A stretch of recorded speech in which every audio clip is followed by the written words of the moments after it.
اونٹ کے کئی نام ہیں، ایک کوب والے اونٹ کا الگ نام ہے، دو کوب والے، اتنی وسیع اور زبان ہے.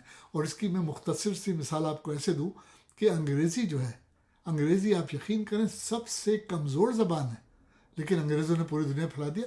اس میں صرف 26 الفابیٹس ہیں اے سے زیڈ تک، اور اردو میں 36 الفابیٹس ہیں، لیکن عربک میں تو بہت زیادہ الفابیٹس ہیں.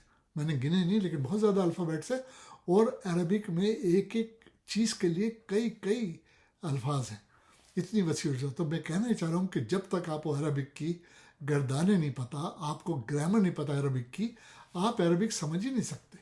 دیکھیں نا، میں اگر بورڈ کے اوپر میم لون لکھ دوں اور ایک اجمی جو ہے جس کو عربی نہیں آتی وہ اس کو من بھی پڑھے گا، من بھی پڑھے گا، من بھی پڑھے گا. اب میں کہوں من انتا، اس کا مطلب ہے تو کون ہے، لیکن میں کہوں من انتا تو میں کنیت پوچھ رہا ہوں کہ اس کی کنیت کیا ہے، اس کا خاندان کیا ہے. تو عربک تو انفارچونیٹلی ہم لوگ قرآن حکیم کو اسی لیے نہیں سمجھ سکتے اور اس سے ہدایت اسی لیے حاصل نہیں کرتے کہ ہمیں عربی نہیں آتی. اب قائد اعظم نے پاکستان بنایا، اب قائد اعظم بیچارے صحیح سے اردو نہیں سمجھتے تھے، ان کو اتنی اس وقت خیال ہی نہیں آئے گا کہ عربی کو قومی زبان بنا دے تاکہ مسلمان عربی پڑھیں. اور جب تک ہم عربی کی گردانیں نہیں سمجھیں گے، گرامر نہیں سمجھیں گے، ہم قرآن کو کیسے سمجھیں گے؟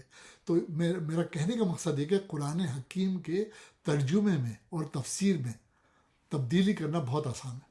آپ تفاسیر اٹھا لیجئے، میں آپ کو چیلنج کرتا ہوں کہ آپ تفہیم القرآن پڑھیے، مولانا مودود صاحب کی تفسیر پڑھیے، آپ مولانا یوسف الہی صاحب کی تفسیر پڑھیے، آپ ابوالکلام آزاد کی تفسیر پڑھیے. آپ کو نظر آئے گا کہ تفسیر کہنا سب ایک بات کہنا چاہ رہے ہیں لیکن الفاظ کا فرق ہے.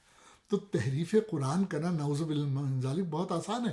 یہی کیس ہے جس کے قاضی فائز عیسیٰ نے کنٹروورشل ججمنٹ دیا ہے کہ دیکھیں قادیانی جب غیر مسلم ہو گئے تو اس کے بعد نہ تو وہ اپنا قرآن چھاپ سکتے تحریف کے ساتھ، نہ وہ تشہیر کر سکتے.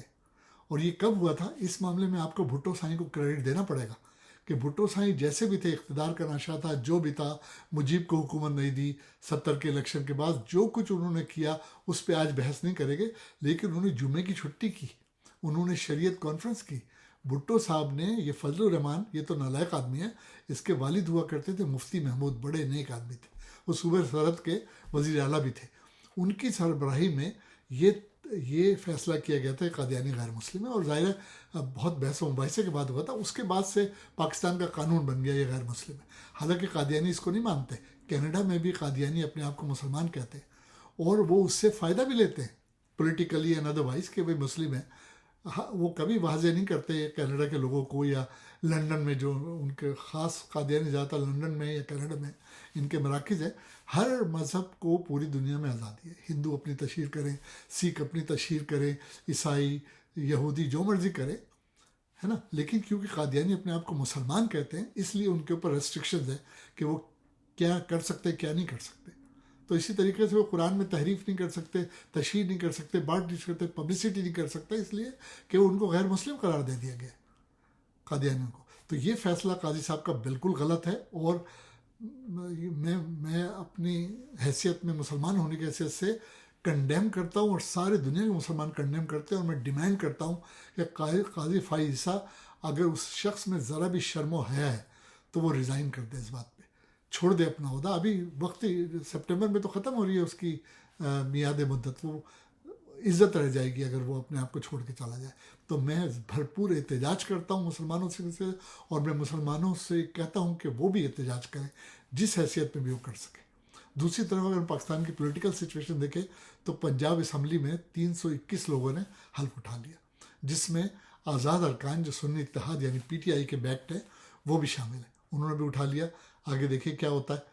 اسی طریقے سے عمران خان صاحب نے جو لیٹر لکھا ہے IMF کو، اس کا بڑی گونج ہے، اس کا بڑا شور ہے.